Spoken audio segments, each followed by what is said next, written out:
Hi hello welcome to J24 news.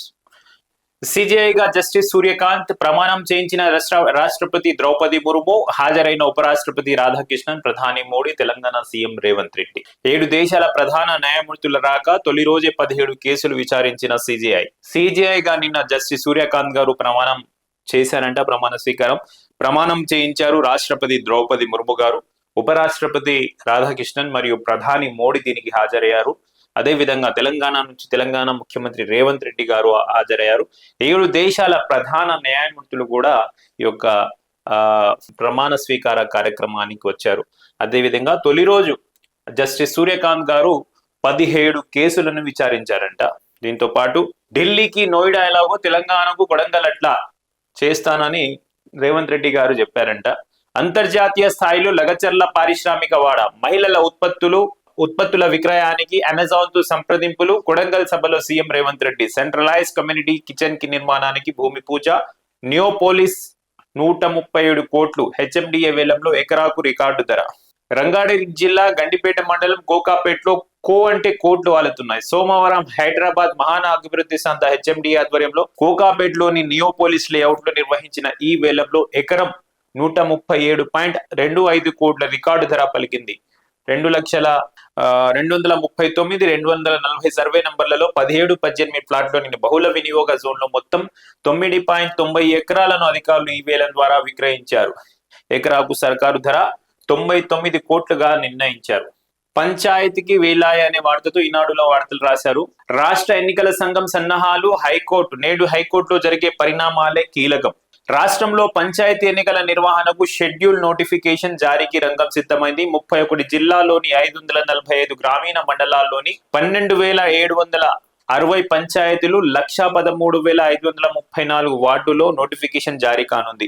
ఏ క్షణమైన ఎన్నికల schedule వెలువరించేందుకు రాష్ట్ర ఎన్నికల సంఘం సన్నాహాలు చేపట్టింది. మంగళవారం వెలువడే హైకోర్టు తీర్పు, మంత్రిమండలి నిర్ణయాలకు అనుగుణంగా కార్యాచరణ చేపట్టాలని నిర్ణయించింది. దీంతో బుధ లేదా గురువారం షెడ్యూల్ నోటిఫికేషన్ వెలువడే అవకాశం ఉన్నట్లు తెలుస్తుంది. ఇప్పటికే ప్రభుత్వం ఎన్నికల నిర్వహణకు అనుమతి ఇవ్వగా పంచాయతీరాజ్ శాఖ, ఎన్నికల సంఘం ఏర్పాట్లు చేపట్టనున్నాయి. ఏ క్షణమైనా ఈ రోజు పంచాయతీరాజ్ ఎన్నికలకు నోటిఫికేషన్ వచ్చే అవకాశాలు ఉన్నాయంట. దీంతో పాటు నమస్తే తెలంగాణలోని వార్తలు చూద్దాం. బీసీ కోటా 20% లోపే, గందరగోళంగా స్థానిక రిజర్వేషన్లు, అసమగ్ర కులగణ డేటాతోనే అన్యాయం. బీసీలకు గతం కన్నా తగ్గుతున్న రిజర్వ్ స్థానాలు, నిబంధనలు, మార్గదర్శకాలకు సర్కారు తోట్లు. ఎస్సీ ఎస్టీలు లేని చోట్ల ఆ వర్గానికి కేటాయింపు, మొత్తం ఎస్టీలే ఉన్న చోట బీసీలు ఇతరులకు అడ్డదిడ్డంగా వ్యవహారం. కాంగ్రెస్ సర్కారు తీరుపై బీసీ సంఘాల ఆగ్రహం. బీసీ సంఘాలు కాంగ్రెస్ సర్కారు తీరుపై బీసీ సంఘాలు ఆగ్రహం వ్యక్తం చేస్తున్నాయంట. రాష్ట్ర వ్యాప్తంగా ఈ రోజు బీసీలు ఆందోళనకు పిలుపునిచ్చారు. ఈ నెల 30న చలో హైదరాబాద్ కార్యక్రమం నిర్వహిస్తున్నారంట. గ్రామ పంచాయతీ ఎన్నికలకు సంబంధించి సర్పంచ్, వార్డు మెంబర్ స్థానాల రిజర్వేషన్ల ఖరారులో పూర్తి గందరగోళం నెలకొన్నదని, సర్కారు జారీ చేసిన మార్గదర్శకాలకు విరుద్ధంగా జిల్లాల్లో ఎక్కడికక్కడ అధికారులు ఇష్టారీతిన రిజర్వేషన్లు ఖరారు చేసినట్టు ఆరోపణలు వస్తున్నాయి.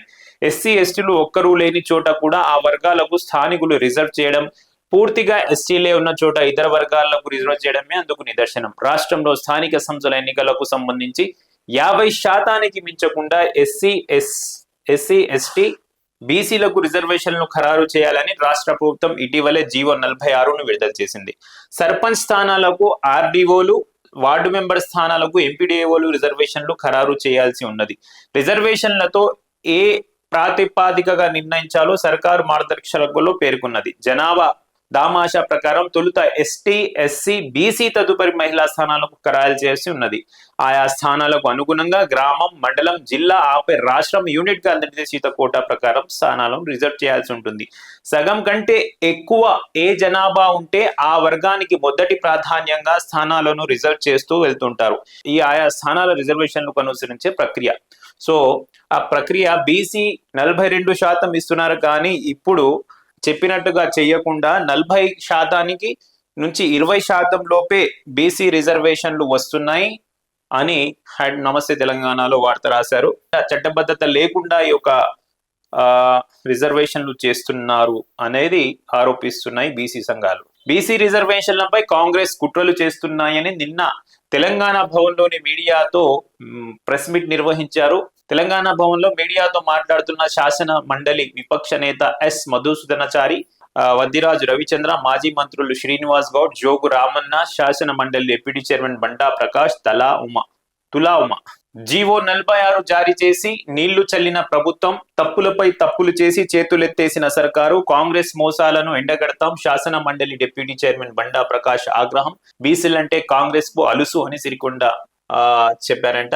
46 జీవో జారీ చేసి నీళ్లు చల్లినట్టు ప్రభుత్వం చేస్తుంది, కానీ బీసీలకి ఎలాంటి న్యాయం చేస్తలేదు కాంగ్రెస్ సర్కారు. కాంగ్రెస్ మోసాలను ఒకరోజు ఎండగడతాం, శాసన మండలి డిప్యూటీ చైర్మన్ బండా ప్రకాష్ ఆగ్రహం వ్యక్తం చేశారట. అధికారం కోసం కామారెడ్డి బీసీ డిక్లరేషన్ పేరిట బూటకపు మాటలు చెప్పిన కాంగ్రెస్ బీసీలకు తీరని ద్రోహం చేసిందని శాసన మండలి డిప్యూటీ చైర్మన్ బండా ప్రకాష్ తీవ్ర స్థాయిలో విరుచుకుపడ్డారు. బీసీలకు 42% రిజర్వేషన్లు కల్పిస్తామని 2 ఏళ్లుగా ఉదరగొట్టిన సీఎం రేవంత్ రెడ్డి బలహీన వర్గాల ఆశలపై నీళ్లు చల్లారని మండిపడ్డారు. సుప్రీంకోర్టు తీర్పు ప్రకారం రిజర్వేషన్లకు 50% వరకే పరిమితి ఉన్నదని తెలిసినా నమ్మించేందుకు యత్నించారని ఆరోపించారు. తెలంగాణ భవన్ లో సోమవారం ఆయన మీడియాతో మాట్లాడు బీసీ రిజర్వేషన్ పెంపును రేవంత్ ప్రభుత్వం ప్రహసనంగా మార్చిందని ధ్వజమెత్తారు. ఏదేమైనా కూడా ఈ రోజు తెలుస్తుంది బీసీ రిజర్వేషన్ ఏంటి, ఎలక్షన్ ఎప్పుడు వస్తుంది, అసలు బీసీ రిజర్వేషన్ పై ఫైనల్ డిసిషన్ అనేది ఏముంటుంది, హైకోర్టు ఆర్డర్స్ మీద అది డిపెండ్ అయి ఉంటుంది. సో హైకోర్టు ఆర్డర్ ఈ రోజు ఎలా వస్తుంది ఏంటి అనేది మనం వేచి చూడాల్సిందే. ఎన్నికల వేళ తాయిలాల వల నేడు రేపు స్థానిక సంస్థల ఎన్నికల కోడ్ హడావుడిగా మహిళా సంఘాలకు చీరలు, అర్ధరాత్రి దాటిన పంపకాల కొనసాగింపు. రాష్ట్ర ప్రభుత్వం పంచాయతీ ఎన్నికలు నిర్వహించేందుకు సిద్ధమవుతున్న వేళ తాయిలాలు వలవేసింది. రేపో మాపో ఎన్నికల కోడ్ పూసే సమయంలో రాష్ట్రంలోని మహిళా సంఘాలకు హడావుడిగా ఆదివారం నుంచి మహిళా ఉన్నతి, తెలంగాణ ప్రగతి, ఇందిరా మహిళా శక్తి చీరలు పంపిణీ కార్యక్రమానికి శ్రీకారం చుట్టింది. హడావుడిగా పెద్ద ఎత్తున గ్రామాలపై చీరలను కుమ్మరించింది. రాత్రి వేళల్లో సైతం మహిళా సంఘాలకు చీరలను పంపిణీ చేసేందుకు సిద్ధమైంది. ఈ పథకాన్ని పూర్తిగా పంచాయతీ ఎన్నికలకు తాయిలాలుగా పథకంగా ఉపయోగించుకునేందుకు సిద్ధమైంది. సో ఇది పెద్దపల్లి జిల్లా జూలపల్లి మండలం తేలుకుంటలో రాత్రి వేళ చీరలు పంచుతున్న సిబ్బంది. సో మహిళా సంఘాలకు తెలంగాణ ప్రభుత్వం చీరలు పంపిణీ చేస్తుందంట. ఎలాగైతే కేసీఆర్ సర్కారులో బతుకమ్మ చీరలు పంపిణీ చేశారో ఇప్పుడు ఇందిరమ్మ చీరలు, మహిళా ఉన్నతి, తెలంగాణ ప్రగతి, ఇందిరా మహిళా శక్తి చీరల పంపిణీ కార్యక్రమంతో ఈ కార్యక్రమం చేస్తున్నారు. కాకపోతే గ్రేటర్ హైదరాబాద్ వరకు ఈ పంపిణీ కార్యక్రమం లేదు. ఫస్ట్ ఫేజ్ లో కేవలం గ్రామీణ ప్రాంతాలకే ఈ యొక్క చీరల పంపిణీ కార్యక్రమాన్ని మొదలుపెట్టారు తెలంగాణ సర్కారు. సో గ్రామీణ ప్రాంతాల్లో స్థానిక సంస్థలు ఎన్నికలు వస్తున్నాయి కాబట్టి అది దృష్టిలో పెట్టుకొని గ్రామీణ ప్రాంతాల్లో ఈ చీరలు తాయిలాలుగా పంపిణీ చేస్తున్నారని నమస్తే తెలంగాణలో రాశారు.